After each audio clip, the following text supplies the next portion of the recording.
सुमतिभिजनुमेजं शुभ्रकाजं सखाजं सुखमजमनपाजं मुक्त्युपाजं विमाजं नृहजमहममेजं ध्येयमम्नाजगेजं सदजमसदजेजं श्रीसहाजं भजेजं तपस्वाध्याय शुश्रूषा कृष्णपूजारतं मुनिं विश्वेशभिष्टदं वन्दे परिम्राट् चक्रवर्तिनं श्रीगुरुभ्यो नमः हरिः ओम्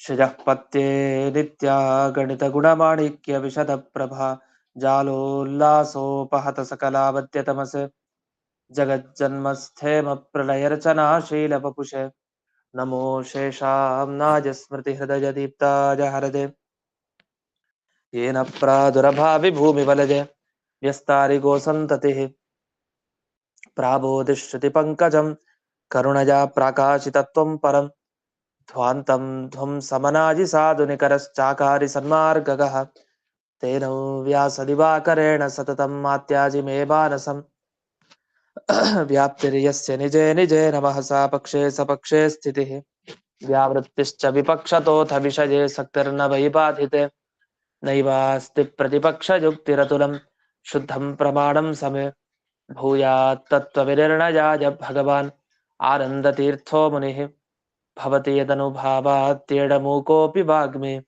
जडमतिरपि जन्तुर्जायते प्राज्ञमौलिः सकलवचन चेतो देवता भारती सा मम वचसि निधत्तां सन्निधिं मानसे च रमानिवासोचितवासभूमिः सन्न्यायरत्नावलिजन्मभूमिः वैराग्यभाग्यो मम पद्मनाभतीर्थामृताब्धिर्भवताद्विभूत्यै पदवाक्यप्रमाणज्ञान् प्रतिवादिमदच्छिदः श्रीमदक्षोभ्यतीर्थाख्यानुपतिष्ठे गुरून् मम श्रीमदानन्दतीर्थार्य सन्मनःसरसे भुवि अनुव्याख्याननलिने चञ्चले कतिमे मनः न शब्दाब्धौ गाढाः न च निगमचर्चासु चतुराः न च न्याये प्रौढाः न च विदितवेद्या अपि भजं परं श्रीमत्पूर्णप्रमतिगुरुकारुण्यसरणिं प्रपन्नामान्यास्मः किमपि च वदन्तोऽपि महताम् ॐ नारायणं निखिलपूर्णगुणैकदेहं निर्दोषमाप्यतममप्यखिलैः सुवाक्यैः अस्योद्भवादिदमशेषविशेषतोऽपि वन्द्यं सदा प्रियतमं मम सन्नमामि कुपिता हि पणच्छाया समीकृत्या परं सुखं सेवन्ते यत्पदं धीरास्तं भजे वल्लभं श्रियः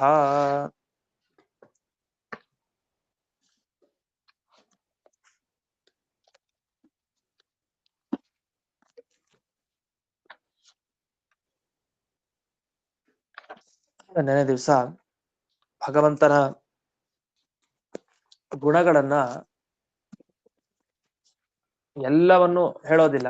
ಭಗವಂತನ ಕೆಲವು ಗುಣಗಳನ್ನ ಮಾತ್ರ ಕೆಲವು ಕಡೆ ಹೇಳ್ತಾರೆ, ಕೆಲವು ಕಡೆ ಜಾಸ್ತಿ ಬಹಳ ಗುಣಗಳನ್ನ ಹೇಳ್ತಾರೆ. ಹಾಗಾಗಿ ಎಲ್ಲಾ ಗುಣಗಳನ್ನ ಉಪಾಸನೆ ಮಾಡಬೇಕು ಅಂತಿಲ್ಲ ಅಂತ ಒಂದು ಪ್ರಶ್ನೆ ಬಂತು. ಅದಕ್ಕೆ ಉತ್ತರವನ್ನು ಕೂಡ ಕೊಟ್ಟಿದ್ರು. ಇದೀಗ ಅದೇ ಅಧಿಕರಣದಲ್ಲಿ ಇನ್ನೊಂದು ವಿಚಾರವನ್ನು ತಿಳಿಸ್ತಾರೆ. ಅಲ್ಲೇನಾಗಿದೆ, ವಾದಿರಾಜರು ತಾವು ಇದಕ್ಕೆ ವಿವರಣೆ ಮಾಡಿತ್ತು ಗುರುವರ್ಥ ದೀಪಿಕಾದಲ್ಲಿ. ಇದಕ್ಕೆ ಮಧ್ವಾಚಾರ್ಯರು ತಾವು ವಿವರಣೆ ಮಾಡಿಲ್ವ. ಯಾವುದಕ್ಕೆ? ಈ ಹಿಂದೆ ಬಂದ ಅಧಿಕರಣ, ಈ ವೇದಾದ್ಯಧಿಕರಣ ಅಂತ ಏನ್ ಬಂದಿದೆ, ಈ ವೇದಾದ್ಯಧಿಕರಣಕ್ಕೆ ವಸ್ತುತಃ ವಿವರಣೆಯನ್ನ ಮಾಡಿಲ್ಲ ಮಧ್ವಾಚಾರ್ಯರು. ಮತ್ತೆ ಆ ಅಧಿಕರಣದ ಪೂರ್ವಪಕ್ಷ ಏನು, ಸಿದ್ಧಾಂತ ಏನು, ಅಲ್ಲಿ ಪ್ರಶ್ನೆ ಏನು, ಅದಕ್ಕೆ ಉತ್ತರ ಏನು ಅನ್ನೋ ಭಾಗ ನಮಗೆ ಸಿಗೋದಿಲ್ಲ. ಆದ್ರೆ ಮಧ್ವಾಚಾರ್ಯರು ಕೆಲವು ಕಡೆ ಏನ್ ಮಾಡ್ತಾರೆ, ಇಲ್ಲಿ ಹೇಗೆ ಹೇಳಿದೀವೋ ಹಾಗೆ ಬೇರೆ ಕಡೆನೂ ಶಿಷ್ಯರೇ ಊಹಿಸಿಕೊಳ್ಬೇಕು ಅಂತ, ಶಿಷ್ಯರಿಗೆ ಗೊತ್ತಾಗ್ಬೇಕು, ಅವರೇ ತಾವು ಅರ್ಥೈಸ್ಕೊಳ್ಬೇಕು. ಆಚಾರ್ಯರು ಬೇರೆ ಪ್ರಶ್ನೆಗಳಿಗೆ ಹೀಗೆ ಉತ್ತರ ಕೊಟ್ಟಿದ್ದಾರೆ ಅಂದ್ರೆ ಇಲ್ಲಿ ಪ್ರಶ್ನೆ ಮಾಡೋದು ಯಾವ ರೀತಿ, ಅದಕ್ಕೆ ಉತ್ತರ ಯಾವ ರೀತಿ ಅಂತ ಶಿಷ್ಯರೇ ಊಹಿಸ್ಕೊಳ್ಬೇಕು ಅಂತ ತಿಳಿಸಿದ್ದಾರೆ. ಅದಕ್ಕೋಸ್ಕರ ಅಲ್ಲಲ್ಲಿ ಹೇಳೋದಿಲ್ಲ ಕೆಲವು ಸರಿ. ಅದೇ ರೀತಿ ಇಲ್ಲೂ ಕೂಡ ಹೇಳಿಲ್ಲ. ಈ ವೇದಾಧಿಕರಣದಲ್ಲಿ ಹೇಳಲಿಕ್ಕೆ ಹೋಗ್ಲಿಲ್ಲ ಅವರು. ಯಾಕೆ ಹೇಳಲಿಕ್ಕೆ ಹೋಗ್ಲಿಲ್ಲ ಅಂದ್ರೆ ಶಿಷ್ಯರೇ ಊಹಿಸ್ಲಿ ಅಂತ. ಆದ್ರೆ ಶಿಷ್ಯರು ಮಂದಮತಿಗಳಾದ ಮೇಲೆ ಊಹಿಸೋದು ಹೇಗೆ? ಅದಕ್ಕೆ ಏನ್ ಮಾಡುದು, ಗುರುವರ್ಥ ದೀಪಿಕಾದಲ್ಲಿ ವಾದಿರಾಜರು ತಾವೇ ಅದನ್ನು ವಿವರಣೆ ಮಾಡಿ ಉಪಕಾರ ಮಾಡಿದ್ದಾರೆ. ತಾವೇ ವಿವರಣೆ ಮಾಡಿ ಆಚಾರ್ಯರ ಅಭಿಪ್ರಾಯ ಹೀಗೆ, ಈ ಬ್ರಹ್ಮಸೂತ್ರದ ವಿಷಯದಲ್ಲಿ ಪ್ರಶ್ನೆ ಹೇಗೆ, ಉತ್ತರ ಹೇಗೆ, ಅದನ್ನ ನಾವು ಹಿಂದೆ ನೆನೆ ದಿವಸ ನಾವು ಕೇಳಿದೀವಿ. ಆದ್ರೆ ಈ ವಿಷಯವನ್ನ ತಿಳ್ಕೊಳ್ಬೇಕಾಗಿತ್ತು. ಸೂತ್ರದ ಅರ್ಥವನ್ನ ನೋಡ್ಬೇಕಾಗಿತ್ತು. ಒಂದು ಹಿಂದೆ ವೇದಾಧಿಕರಣದಲ್ಲಿ ಬರುವಂತಹ ಸೂತ್ರ ಇಷ್ಟು: ಓಂ ವೇದಾದಿ ಅರ್ಥಭೇದಾತ್ ಓಂ ಅಂತ ಬ್ರಹ್ಮಸೂತ್ರ.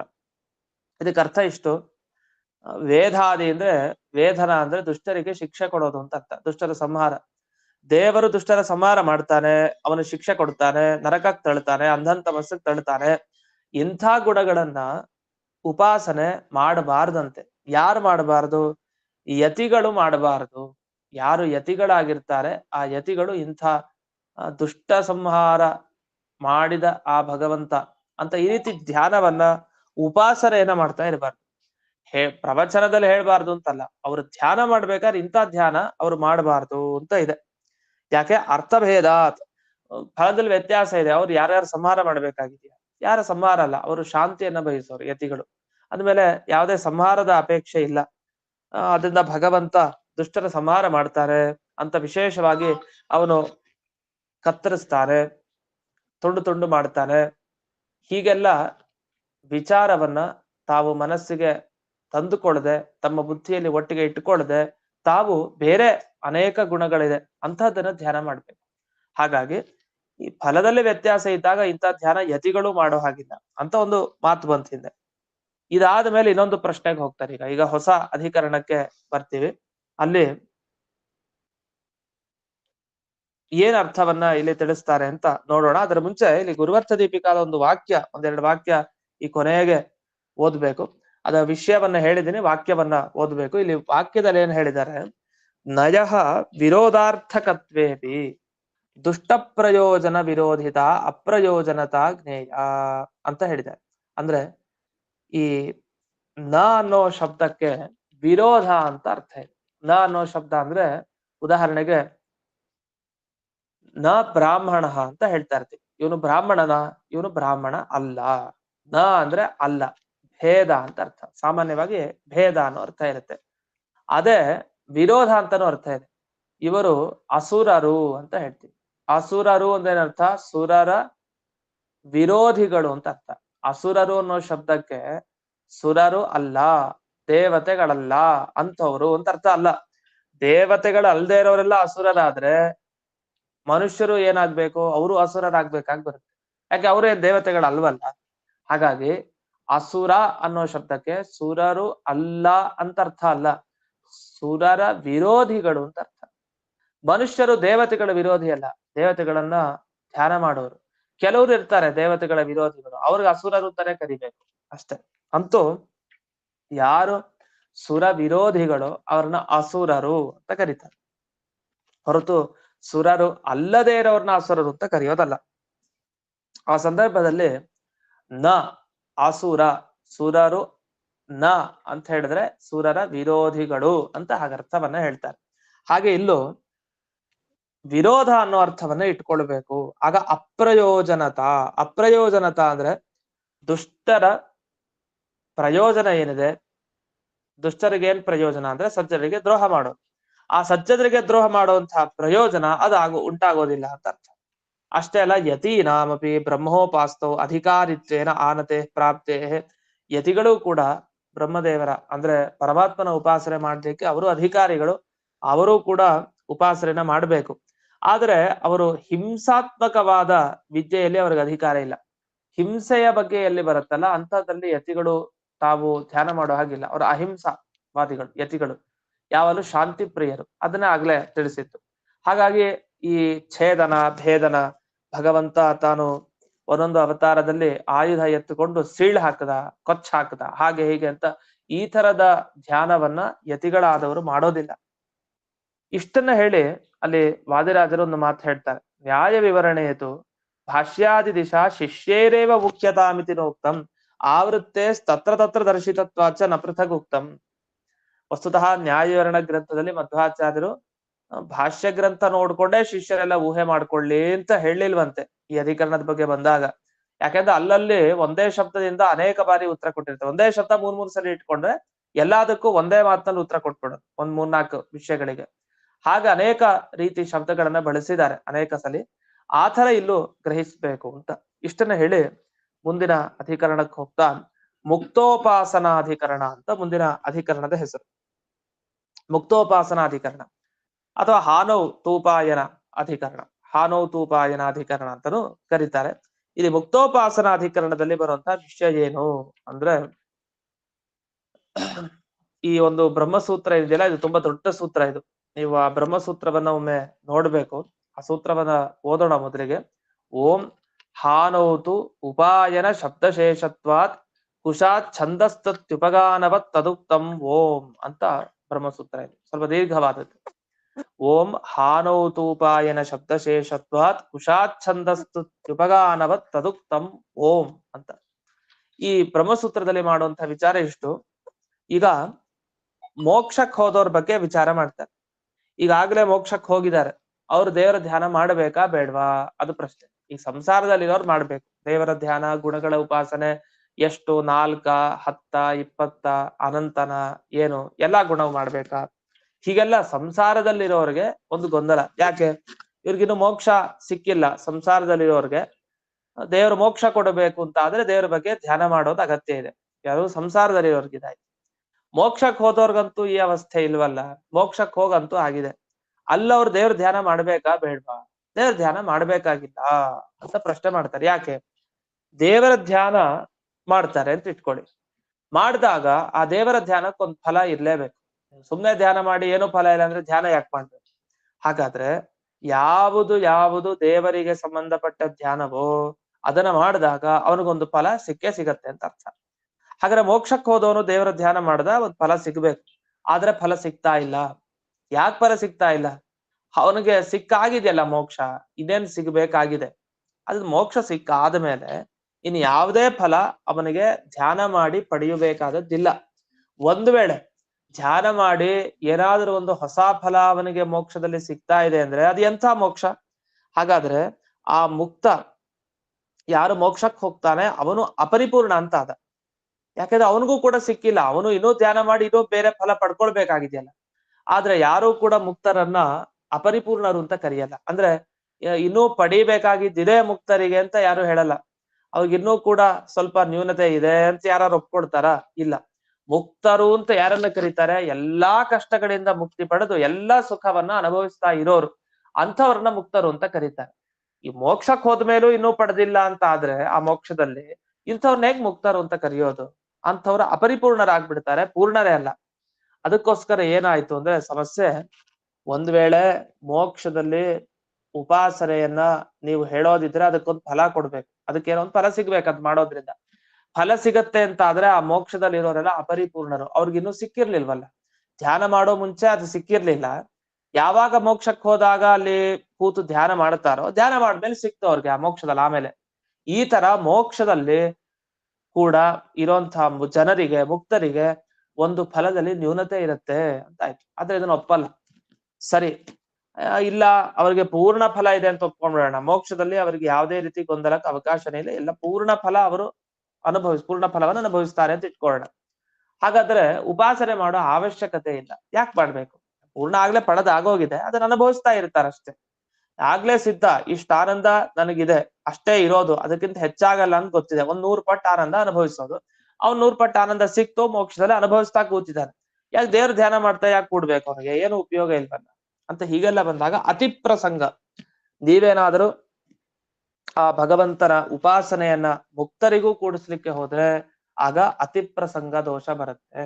ಏನ್ ಅತಿ ಪ್ರಸಂಗ ಅಂದ್ರೆ ಅವನು ಅಪರಿಪೂರ್ಣ ಆಗ್ಬೇಕು, ಅಪೂರ್ಣನಾಗಬೇಕು ಮುಕ್ತನಾದವನು. ಆದ್ರಿಂದ ವಿರುದ್ಧ ಅಂತ ಇಷ್ಟು ಪ್ರಶ್ನೆ ಬಂತು. ನಚ ಮುಕ್ತವು ಉಪಾಸನಾಭಾವೇ ಫಲಾಧಿಕಮಪಿ ಸ್ಯಾದಿತಿ ಪ್ರಸಂಗ. ಅಷ್ಟೇ ಅಲ್ಲ, ಮೋಕ್ಷದಲ್ಲಿ ಉಪಾಸನೆ ಮಾಡುತ್ತಾರೆ ಅಂತ ಆದ್ರೆ ಅಲ್ಲಿ ಫಲ ಸಿಗಬೇಕು, ಯಾವುದೋ ಒಂದು ಹೊಸದಾದ ಪ್ರಯೋಜನ ಅವನಿಗಾಗಬೇಕು ಅಂತ ಆಯ್ತು. ಅದಕ್ಕೇನು ಉತ್ತರ ಕೊಡಬೇಕು? ಅದಕ್ಕೆ ಇಷ್ಟೇ ಉತ್ತರ. ಉಪಾಸನಾಯಾಹ ಸಂಸ್ಕಾರಾಖ್ಯ ಕಾರಣಸ್ಯ ಸತ್ವಾತ್. ಸಂಸ್ಕಾರ ಅನ್ನೋ ಒಂದು ಕಾರಣ ಇರೋದ್ರಿಂದ ಮೋಕ್ಷಕ್ಕೆ ಹೋದ್ಮೇಲೂ ಧ್ಯಾನ ಮಾಡ್ತಾರೆ. ಈಗ ಚಿಕ್ಕ ವಯಸ್ಸಿನಿಂದ ಸ್ತೋತ್ರವನ್ನ ಹೇಳ್ತಾ ಇರ್ತಾರೆ, ಚೆನ್ನಾಗ್ ಮನಸ್ಸಿನಲ್ಲಿ ಆ ಸ್ತೋತ್ರ ಬರುತ್ತೆ. ಎಲ್ಲಿ ಕಣ್ಣು ಮುಚ್ಚಿದ್ರೆ ಆ ಸ್ತೋತ್ರ ಬಾಯಿಗೆ ಬರುತ್ತೆ. ಯಾಕೆ ಬರುತ್ತೆ? ಸಂಸ್ಕಾರ.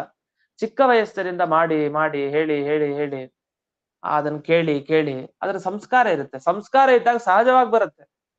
ಅದಕ್ಕೆ ಯಾವುದೇ ಒಂದು ಫಲದ ಅಪೇಕ್ಷೆ ಇಲ್ಲ.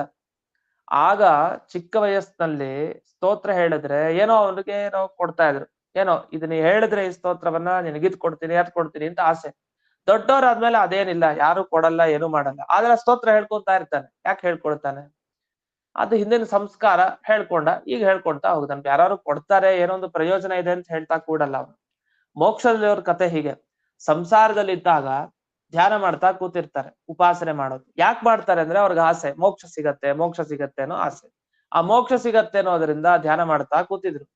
ಈ ಧ್ಯಾನ ಮಾಡಿದ್ ಎಷ್ಟು ಮಾಡ್ಬಿಟ್ಟಿದ್ದು ಅಂದ್ರೆ ಅನಂತ ಜನ್ಮಗಳ ಈ ಘಟನೆಗಳಲ್ಲಿ ಪ್ರತಿಯೊಂದು ಅನಂತ ಜನ್ಮಗಳಲ್ಲಿ ಅಷ್ಟು ಧ್ಯಾನ ಮಾಡಿರ್ತಾನೆ ಉಪಾಸನೆ ದೇವರ ಬಗ್ಗೆ.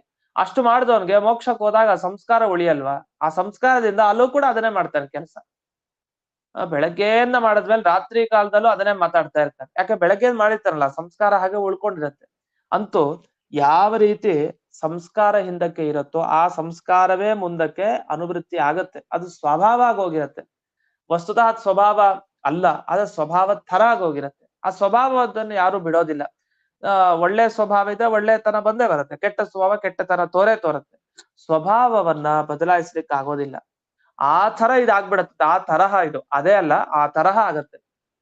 ಈ ಅಂಶವನ್ನ ತಿಳಿಸ್ಲಿಕ್ಕೆ ಉಪಾಸನಾಯಾಹ ಸಂಸ್ಕಾರಾಖ್ಯ ಕಾರಣಸ್ಯ ಸತ್ವಾತ್, ಕಾರಣ ಅನ್ನೋದು ಸಿದ್ಧಾಂತ ಅಂದ್ರೆ ಉತ್ತರ ಕೊಡ್ತಾರೆ ಸಿದ್ಧಾಂತ ಯುಕ್ತಿ. ಏನ್ ಕಾರಣ ಅಂದ್ರೆ ಸಂಸ್ಕಾರ ಅನ್ನೋ ಕಾರಣ ಮುಂಚೆಯಿಂದನೂ ಇದೆ. ಮೊದಲಿಂದಲೂ ಅವನು ಉಪಾಸನೆ ದೇವರ ಬಗ್ಗೆ ಧ್ಯಾನ ಮಾಡ್ತಾ ಇರೋದ್ರಿಂದ ಮೋಕ್ಷಕ್ ಬಂದಾಗ್ಲೂ ಅದು ಸಹಜವಾಗಿ ಅವನ ಗುಣ ಆಗ್ಬಿಟ್ಟಿದೆ. ಅದನ್ನ ಬಿಟ್ಟಿರ್ಲಿಕ್ಕೆ ಆಗಲ್ಲ. ದಿವ್ಸ ದೇವ್ರ ಪೂಜೆ ಮಾಡ್ತಾ ಇರ್ತಾರೆ, ಮಿಕ್ಕಿದೆಲ್ಲ ಬಿಡ್ತಾರೆ. ಮತ್ತೆ ದೇವ್ರ ಪೂಜೆನ ಮಾತ್ರ ಬಿಡಲ್ಲ. ಸಂಸ್ಕಾರ ಹಾಗೆ ಅದು ಮಾಡಿ ಮಾಡಿ ಮಾಡಿ ಅದು ಮುಂದೆ ಹಾಗೆ ಅನುವೃತ್ತಿ ಆಗತ್ತೆ. ಅದೇ ತರ ಇಲ್ಲೂ ಕೂಡ ನಹೀಯತೆ ಯತ್ರ ಗತ್ವ ನ ವರ್ಧತೆ ಇತಿ ಅವೃದ್ಧಿ ಪ್ರಮಾಣ ಭಾವಾಚ. ಇನ್ನೊಂದು ನ ಹೀಯತೆ ಯತ್ರ, ಯಾರು ಯಾವ ಪ್ರದೇಶಕ್ಕೆ ಹೋದ್ರೆ ಏನೂ ಕಳ್ಕೊಳ್ಳೋದಿಲ್ಲ, ಅಲ್ಲಿ ಹೋದ್ರೆ ಏನು ಅಭಿವೃದ್ಧಿನೂ ಮಾಡ್ಕೊಳಲ್ಲ. ಅಂದ್ರೆ ಹೋದ್ರೆ ಅಲ್ಲಿ ಕಳ್ಕೊಳಲ್ಲ, ಈ ಕಡೆ ಬೆಳೆಯೋದು ಇಲ್ಲ. ನ ವರ್ತತೆ, ಅಲ್ಲಿ ಏನು ಜಾಸ್ತಿ ಪುಣ್ಯನೂ ಬೆಳೆಯಲ್ಲ, ಇನ್ನು ಇದ್ದದ್ದು ಕಳ್ಕೊಳಲ್ಲ. ಈ ತರದ ಒಂದು ಸ್ಥಿತಿ ಇರುತ್ತೆ. ಯಾವ್ದೋ ಅದು ಮೋಕ್ಷ. ಆದ್ರಿಂದ ಅಲ್ಲಿ ಇದ್ದ ದುಡ್ಡು ಖರ್ಚಾಗಲ್ಲ, ಇದ್ದ ದುಡ್ಡು ಬೆಳೆಯೋದು ಇಲ್ಲ. ಈ ತರ ಅಂದ್ರೆ ಇದ್ದ ಸಂಪತ್ತು, ನಮ್ಮ ಹತ್ರ ಇರುವಂತಹ ಸಂಪತ್ತು ಬೆಳೆಯೋದು ಇಲ್ಲ, ಈ ಕಡೆ ಕಡಿಮೆನೂ ಆಗೋದಿಲ್ಲ. ಅಂಥ ಸ್ಥಳವನ್ನ ಮೋಕ್ಷ ಅಂತ ಕರೀತಾರೆ. ಅದಕ್ಕೊಂದು ಮಾತಿದೆ, ನ ಹೀಯತೆ ಯತ್ರ ಗತ್ವ ನ ವರ್ಧತೆ ಅಂತ ಒಂದು ಮಾತಿದೆ. ಈ ಮಾತಿನ ಪ್ರಕಾರ ಅವೃದ್ಧಿ ಪ್ರಮಾಣ ಭಾವಾಚ, ಮೋಕ್ಷದಲ್ಲಿ ಯಾವುದೇ ಫಲ ಹೆಚ್ಚಾಗೋದಿಲ್ಲ. ಅದು ಇದ್ದಾಗೆ ಇರುತ್ತೆ, ಸಮುದ್ರದ ತರ ಒಂದೇ ತರ ಇರುತ್ತೆ, ಅದು ಅಭಿವೃದ್ಧಿ ಆಗೋದಿಲ್ಲ ಅಂತ. ಆದ್ರಿಂದ ಏನಾಯ್ತು ಇಲ್ಲಿವರೆಗೆ ಅಂದ್ರೆ, ಮೋಕ್ಷಕ್ಕೆ ಹೋದವರು ಯಾಕೆ ಧ್ಯಾನ ಮಾಡ್ತಾರೆ ಅಂತ ಆದ್ರೆ, ಯಾಕೆ ಧ್ಯಾನ ಮಾಡ್ತಾರೆ ಅಂತಂದ್ರೆ ಅದಕ್ಕೆ ಉತ್ತರ ಸಂಸ್ಕಾರ. ಹಿಂದೆ ಆ ಸಂಸ್ಕಾರ ಅಷ್ಟು ಜನ್ಮಗಳಲ್ಲಿ ಇತ್ತು. ಆದ್ರಿಂದ ಅದನ್ನೇ ಮೋಕ್ಷದಲ್ಲೂ ಕೂಡ ಅವರು ಪಾಲಿಸ್ಕೊಂಡು ಹೋಗ್ತಾರೆ ಅಂತ ಅಷ್ಟೇ ಅರ್ಥ ಅಂತ ಈ ರೀತಿ ಈ ಉಪಾಸನೆಯ ಬಗ್ಗೆ ಹೇಳ್ತಾ, ಮೋಕ್ಷದಲ್ಲೂ ಕೂಡ ಈ ಜೀವರು ಅಂದ್ರೆ ಮುಕ್ತರು ಯಾರಿದ್ದಾರೆ ಅವರು ಉಪಾಸನೆಯನ್ನ ಮಾಡ್ತಾ ಇರ್ತಾರೆ ಅನ್ನೋವರೆಗೆ ಈ ವಿಷಯ ಬಂತು. ಇನ್ನು ಮುಂದೆ ನಾವು ಆ ಬ್ರಹ್ಮಸೂತ್ರದ ಅರ್ಥವನ್ನ ನೋಡ್ಬೇಕು. ಆ ಬ್ರಹ್ಮಸೂತ್ರದ ಅರ್ಥ ಸ್ವಲ್ಪ ವಿಸ್ತಾರವಾಗಿದೆ. ಹಾನಿ ಅಂದ್ರೆ ಏನು, ಉಪಾಯನ ಶಬ್ದ ಶೇಷತ್ವಾತ್ ಕುಶಾಚ್ಛಂದ ಸ್ತುತ್ಯುಪಗಾನವತ್ ಅಂತೆಲ್ಲ ಇದೆ. ಅದರ ವಿವರಣೆಯನ್ನ ಮುಂದಿನ ಪಾಠದಲ್ಲಿ ನೋಡೋಣ ಅಂತ ಹೇಳ್ತಾ, ನಾಳೆ ದಿವಸ ಇರೋದಿಲ್ಲ, ನಾಡಿದ್ದು ಪುನಃ ಪಾಠ ಅಂತ ಹೇಳ್ತಾ ಇಂದಿನ ಪಾಠವನ್ನ ಅಸ್ಮತ್ ಗುರುವಂತರ್ಗತ ವ್ಯಾಸತೀರ್ಥ ಗುರುವಂತರ್ಗತ ಭಾರತೀರಮಣ ಮುಖ್ಯ ಪ್ರಾಣ ಅಂತರ್ಗತ ಶ್ರೀಮನ್ ಮೂಲ ಗೋಪಾಲಕೃಷ್ಣನಿಗೆ ಅರ್ಪಣೆ ಮಾಡ್ತೇನೆ. ಶ್ರೀಕೃಷ್ಣಾರ್ಪಣ. ನಮಸ್ಕಾರ ಆಚಾರ್ಯ. ನಮಸ್ಕಾರ ಆಚಾರ್ಯ. ನಮಸ್ಕಾರ ಆಚಾರ್ಯ. ನಮಸ್ಕಾರ ಆಚಾರ್ಯ. ನಮಸ್ಕಾರ ಆಚಾರ್ಯ.